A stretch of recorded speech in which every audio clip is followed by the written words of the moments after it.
É o relato de um homem que nasceu ainda dentro da escravidão no Brasil e viveu tempo suficiente para poder contar isso para nós décadas depois, olhando diretamente para uma câmera. E ele se chama Aníbal Amaro. Viveu 119 anos e o que ele conta é um dos testemunhos mais fortes já registrados sobre a escravidão e o que veio depois dela. Então fica comigo até o final desse vídeo, porque a parte mais impressionante só acontece depois da liberdade dele. Vi meu pai amarrado no tronco, nas areias, num toco, meio numa sanjala comprida, no tronco, amarrado no tronco, no toco de aroeira. E minha avó, que é tiana velha, pondo comer na boca de todos eles que estavam no tronco, de castigo, amarrado, deitado de banda, pondo comer na boca deles, mas com cavaco e pau. Colher e garfo não existia. Bom, antes de começar é necessário dar uns créditos importantes aqui. Essa entrevista foi feita em 1993 em Divinópolis pelo jornalista Evandro Araújo e a imagem é de Richard Gomes e é graças à autorização da RM Produções que essas imagens podem ser encontradas aqui. Sem um trabalho deles, na verdade, essa história provavelmente já teria se perdido, tá bom? Então, créditos dados e vamos aos fatos. Divinópolis, o interior de Minas Gerais, no início de 1990. Bom, nas ruas da cidade, um homem muito idoso ainda caminhava sozinho e participava da festa do Congado, e era conhecido praticamente por todo mundo. Não era só um idoso qualquer.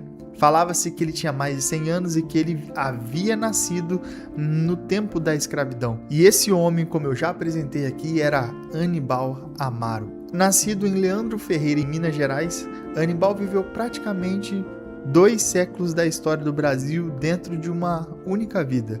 Ele nasceu escravo, cresceu em uma fazenda e viu praticamente o que a maioria de nós só lê em livros de escola. E décadas depois, já muito velho, ele aceitou contar essa história diante das câmeras, sem filtro, sem roteiro, só a memória pura. E o que ele descreve logo no começo da entrevista é chocante o suficiente para qualquer pessoa já ficar se sentindo mal.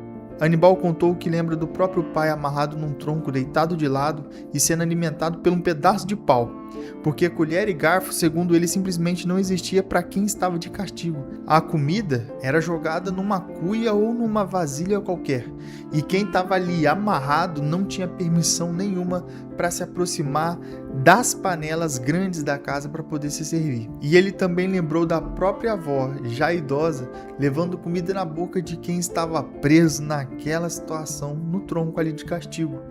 Isso não era um caso isolado, na verdade isso aí já era rotina. Quanto à infância dele mesmo, Aníbal contou que andava vestido apenas por uma camisola de algodão, tecido à mão e sem calça, porque não havia recursos para isso. Olha, pode um negócio desse? Mas a camisola não tinha caixa, não. Era uma camisola de algodão, tecido cá, porque esses panos nossos que nós vestimos hoje não existia, não. Existia mais algodão, tecido cá, na roda, no tear que existia. Calçado era um par de pecado de boi. Quando o pecado ficava ruim, punha 2 folhas para endurecer ela. E o calçado, quando existia, era feito de couro cru de boi, socado e amaciado à mão, sem sola de borracha. Na verdade, sem nada industrializado. Ele trabalhava desde muito cedo. Ele cuidava de boi, capinava a roça, colhia algodão. E foi nesse cenário que veio a história que mudaria tudo. A assinatura da Lei Áurea, dia 13 de maio de 1888. E como é que eu sei disso? É porque eu li o roteiro. Bom, mas presta atenção, porque a liberdade no papel não significava liberdade na prática. E é exatamente aqui que a história de Aníbal fica mais dura. Porque mesmo depois da abolição, ele continuou morando e trabalhando em fazendas.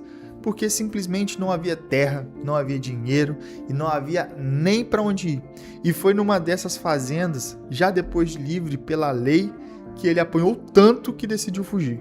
Segundo ele mesmo contou, foi espancado à noite mais de uma vez, até tomar a decisão de sair correndo. Ele fugiu pensando que ia parar bem longe. Só que na prática ele acabou trabalhando em uma outra fazenda, só que dessa vez pertencente à família Correia na região. Bom, lá ele seguiu plantando algodão, colhendo, cuidando da roça, plantando mandioca, que na verdade era usada principalmente para engordar o porco e também para fazer farinha. Ou seja, a liberdade trazida pela lei para a maioria dos ex-escravos como Aníbal não veio acompanhada de terras, nem de trabalho remunerado de verdade ou qualquer tipo de reparação.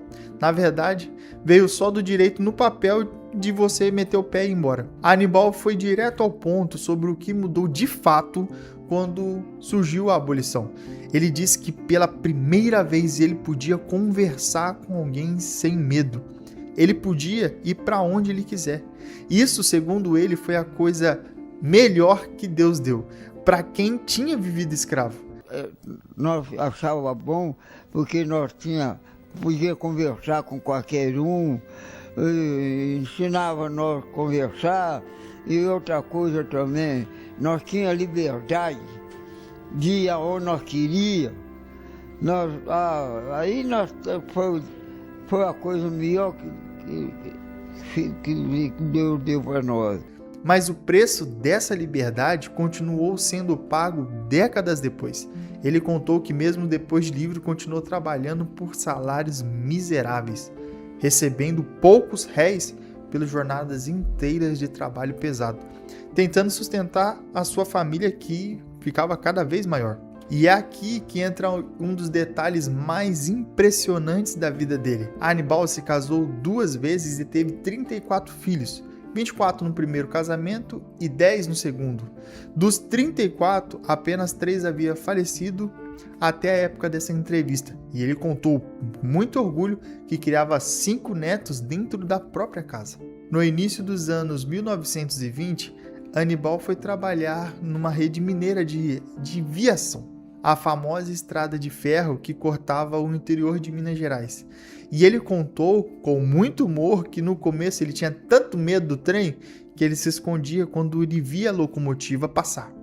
Anos depois, seria funcionário dela. E o interessante é que ele nunca aprendeu a ler.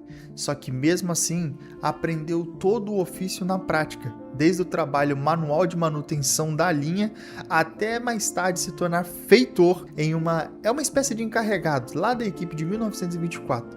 Ele trabalhou 44 anos ao todo na estrada de ferro, passando por trechos de linha do trem como Paracatu e o oeste de Minas, e o que somou mais 12 anos de trabalho no Correio depois da sua aposentadoria. Ao todo, foram mais de 50 décadas de trabalho formal registrado. Números que sozinho já conta a história de resistência de um homem que nasceu sem absolutamente nenhum direito, mas ele correu atrás de tudo que ele tem hoje. Tem uma parte muito bonita da entrevista, é quando o Aníbal ele fala da fé. Ele é devoto de Nossa Senhora do Rosário e de São Benedito, e uma das maiores paixões da vida dele é o reinado, que é a tradição da festa do cortejo do Congado, presente até o dia de hoje em Minas Gerais, como uma herança direta da cultura afro. Aníbal foi chefe do Congado em várias cidades, incluindo Belo Horizonte, Leandro Ferreira e Divinópolis, e ele é bem reconhecido como uma liderança respeitada dentro dessa tradição. E quando perguntado o segredo para viver tantos anos com saúde, a resposta dele foi simples: trabalho, fartura na mesa e ausência de qualquer vaidade. Qual que é o segredo do senhor para chegar aos 119 anos? Muita lucidez. Toda a vida. Nunca tive vaidade. Minha vaidade que eu toda a vida tive é trabalhar. É trabalhar porque gosto de trabalhar, gosto de muita fartura e estou acostumado a almoçar e jantar. E eu acostumei com aquilo. E eu não tenho mais vaidade, só gosto do meu Renadinho, mas não tenho mais nada, mais é trabalhar. Não tem, eu se for comer no prato e andando, costumei até hoje. Ele dizia não guardar rancor, não se queixar da vida e procurar sempre andar com pessoas boas, porque palavras dele, no meio dos bons, você acaba se tornando bom. Mas ele também disse que no meio dos ruins tu é o pior deles. E infelizmente ele faleceu pouco tempo depois de gravar essa entrevista. Mas o registro que ele deixou é um dos poucos relatos em vídeo na primeira pessoa sobre o que é viver na escravidão do Brasil e sobreviver a ela por mais de um século. Eu comecei o vídeo falando que ele era um ex-escravo, só que ele é muito mais do que isso. Ele foi um ferroviário por mais de 44 anos. Ele foi pai de 34 filhos e foi um dos grandes nomes do Congado de Minas Gerais e foi, acima de tudo, uma das testemunhas vivas de uma das páginas mais dolorosas e importantes aqui da nossa história brasileira. Para a gente finalizar, seu Aníbal, qual a mensagem que o senhor deixa aí, principalmente para os jovens de hoje em dia? Eu, graças a Deus, não posso queixar, não. Não posso queixar. Não posso queixar da sorte, não.